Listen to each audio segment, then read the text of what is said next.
Hello, this is Death Rider, and welcome back to another Clan War highlights video. This one was against our last war against Diabolical Elite, I guess. So, I have 4 replays, one of which, well actually 2 of them they weren't great attacks, they're more just attacks for me to explain. One is defense on me. As you can see, this guy's using that OP overused meta E-Drag Loon army. He only has 2 loons. Usually you have 8 E-Drags and 8 balloons. This guy made an even worse variation of it. So he attacks from this lower right side. For some reason he puts 3 E-Drags up there for funnel, whereas he could have just dropped this one, and that would have changed from here to here to here. That's all he would have needed. Or even better yet, he should have just put this one to get this, and then the next place it would have gone was one of these 2. It would have funneled perfectly fine on these buildings, and then he could have just put one down here. He put some down there, I believe, for the funnel. Yeah, I don't know why he put so many on this side. I don't know if his plan was to come in from this side, but in doing so, the way these buildings are laid out, that'll just kind of pull his E-Drags around. That could happen. I'm not really sure why he did it that way.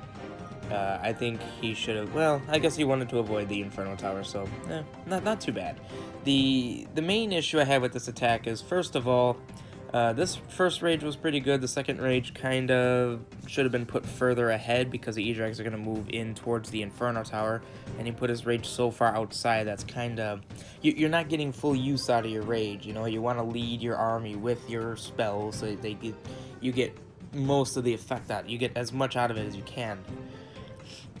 So what I wanted to demonstrate here is something that a lot of people don't seem to understand, and that is that rage spells don't stack. So overlapping your rage spells makes absolutely no sense. I mean, I know mistakes happen, but the way this guy does it, it's pretty, like that one, it's a perfect Venn diagram. And then he throws one down. Yeah, see, okay, he might have been panicking. He probably was panicking because he realized that he wasn't really getting too far, even though he does have a lot of E-Drags. He could get the Town Hall, and I believe he does get the Town Hall. But I just wanted to and there's another rage there on top of other rages. Yeah, he does get a, what was it, like a 1-star 40%, 30%, something like that. The point of me showing this was to say you don't want to stack your rage. You don't want to overlap your rage spells. They don't stack. It's a waste of spell. It's not a good idea. And even if you're panicking, just remember, don't just throw your spells down. One of the most important things to do when attacking is staying calm and not freaking out, because then that's all you lose in almost anything in life, really. If you just freak out, things often go wrong. So you just gotta keep your cool, know that you wanna... Rage spells, they just don't stack, you know, that's what I'm getting at. Okay, so next we have a defense against Joseph here. Okay, so this guy's using a Lava Loon, kind of a Lava Loonian. He's starting off his attack trying to lure the enemy clan castle. Does a good job. He gets all of them. Yes, he does. And one of the things I wanted to point out about this attack is how well he dealt with the enemy clan castle. Personally, I wouldn't have used the king because his king kind of gets destroyed here. But overall, he dealt with it pretty well. Like I said, I would have just not used my king. His queen would have been solid enough. I don't even think he would have needed his queen's ability. Anyway, he then continues his attack with his Lava Loon on top. This upper left rage was a little bit too far out. He could have, where he should have tapped for his rage was on this wall here.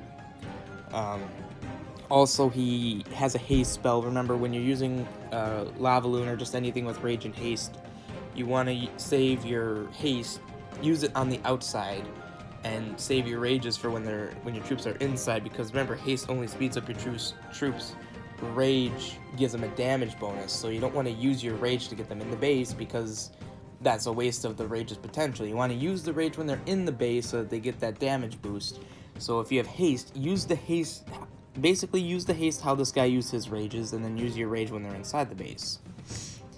Other than that, this was a pretty good Lava Loon. I believe some of his other spell placement was pretty good. That haste could have been a little bit better. Remember, like I said, you want to lead your troops. From where these balloons are, you can clearly see that they're going to go from here to here, either here or here, and then head over this way. So he probably should have put his haste more on this clan castle, or even on the expo, possibly even the air defense. You also need to remember when you drop a spell, the spell's centers where it drops. So you want to, lead the spell. That spell was alright. He probably should have put it more on the air sweeper, possibly on the, well, probably more on like this wall right here, because then it would have covered all of these defenses for his balloons. I believe he does he 3-star him? I believe he might, yeah, he does 3-star him. Okay, so like I said, it wasn't a bad attack. Just a couple of minor changes in this guy. He could have 3-starred him a lot more swiftly and efficiently. Like I said, good job, Rivy 2 Worlds. Great attack. Just maybe clean up a bit, work on your spells a little bit, and you'll be felling Town Hall lines a lot more ruthlessly. So, nice job. Like I said, I want to be impartial. I just look at any attacks that pique my interest. So now we have an attack done on number 7 by our Edgar. I actually need to go in here. He didn't 3-star him, but as always, there is an aspect of this attack that I personally really liked.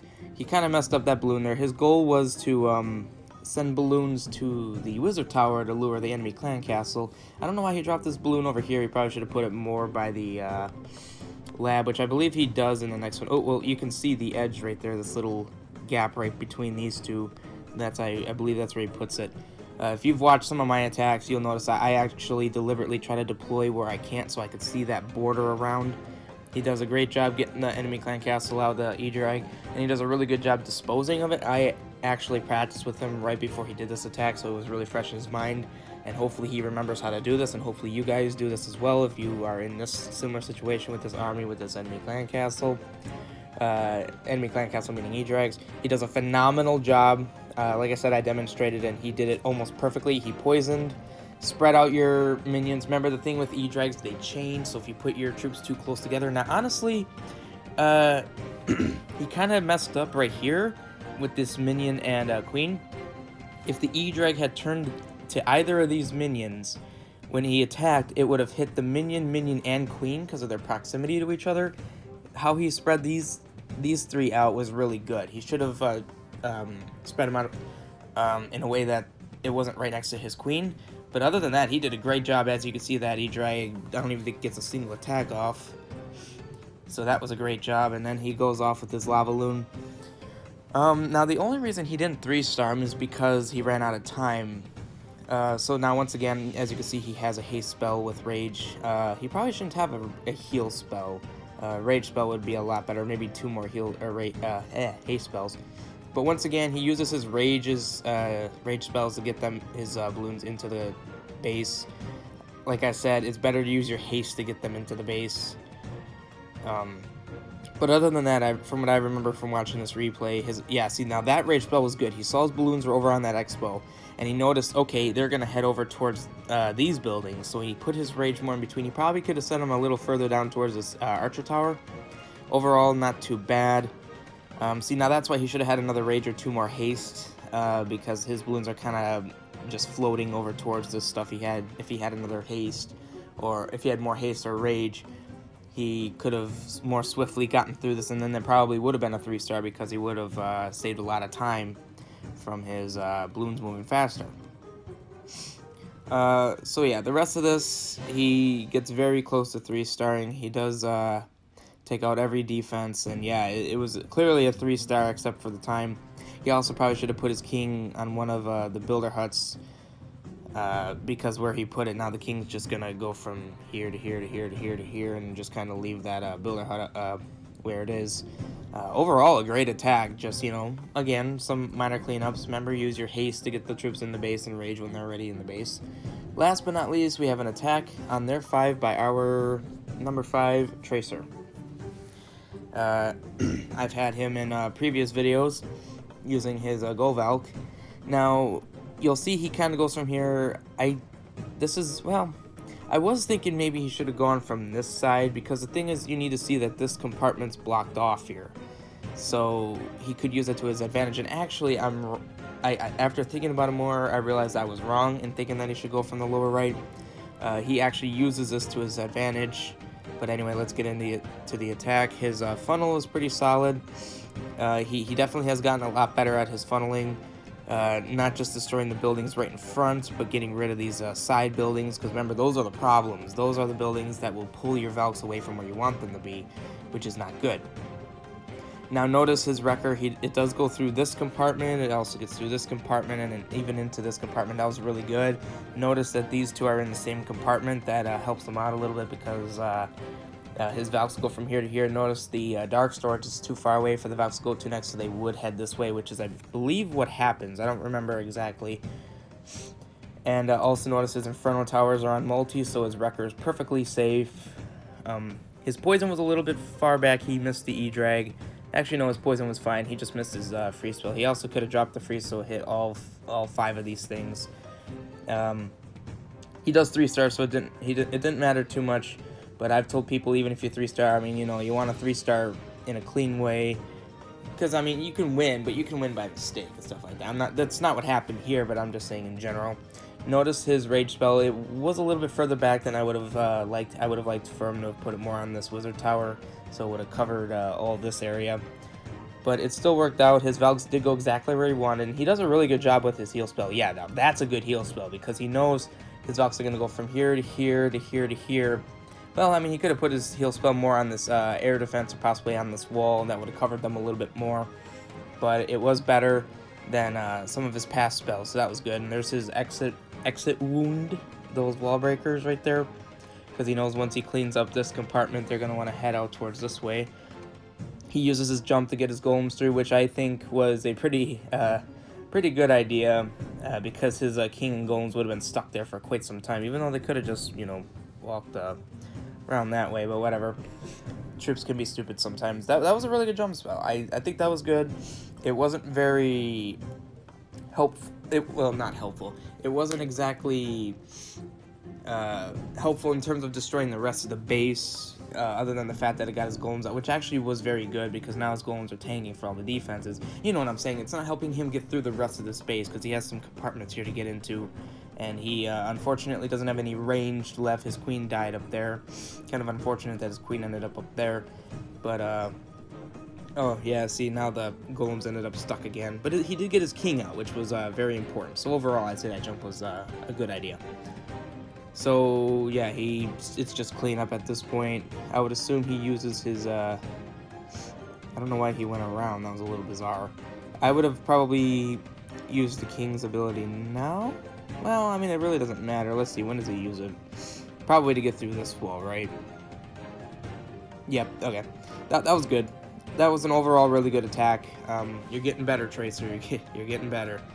Okay, so this video will likely come out while we're in Clan War League, and I am going to do war highlight videos for each of the Clan War League days. Day 1 will release while day 2 is going, assuming I record and edit when I need to. So essentially, I'll be 1 day behind on each of these wars. Also, did you guys know you could change this while you're still in the clouds? It's a little fun thing. So day 8 will be when I release day 7's war. I hope you guys enjoyed this video, and I hope you guys will stick around for future videos. Again, if you have any video recommendations or any general questions, leave them down in the comments. If you enjoyed, you know what to do. See you guys in the next video.